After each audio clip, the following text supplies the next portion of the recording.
ദേശീയപാതയുടെ ദുരവസ്ഥയ്ക്കും കോടതി ഉത്തരവും മറികടന്ന് റോഡിന് കുറുകെയുള്ള കമാനങ്ങൾ സ്ഥാപിക്കുന്നതിലും പ്രതിഷേധിച്ച് വിവരാവകാശ പ്രവർത്തകന്റെ വേറിട്ട സമരം.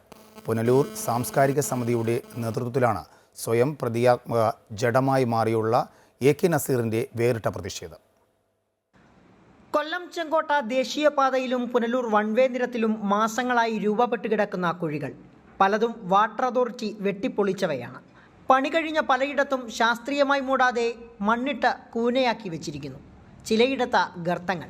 ഹൈക്കോടതിയുടെ ഉത്തരവിന് വില കൊടുക്കാതെ റോഡിനു കുറുകെ പലയിടത്തും കമാനങ്ങളും ഉയർന്നു കാണാം.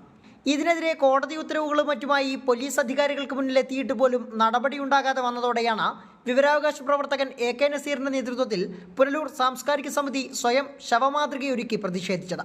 ഹൈക്കോടതി ലംഘനം, ഹൈക്കോടതിയെ പോലും ബഹുമാനിക്കാതെ, ഹൈക്കോടതി പറഞ്ഞവരും കേൾക്കാതെ, ഇപ്പോൾ ഇന്നലെ കഴിഞ്ഞ കണ്ടൊരു ഓർഡർ വന്നിട്ടുണ്ട്, വാഹനങ്ങൾ പാർക്ക് ചെയ്യാൻ റോഡിൻ്റെ സൈഡിൽ പാർക്ക് ചെയ്യാൻ പാടില്ല.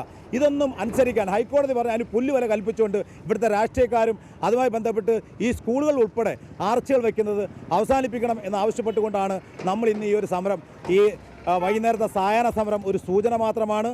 പുനലൂർ ചൗക്ക റോഡിലായിരുന്നു വേറിട്ട പ്രതിഷേധം.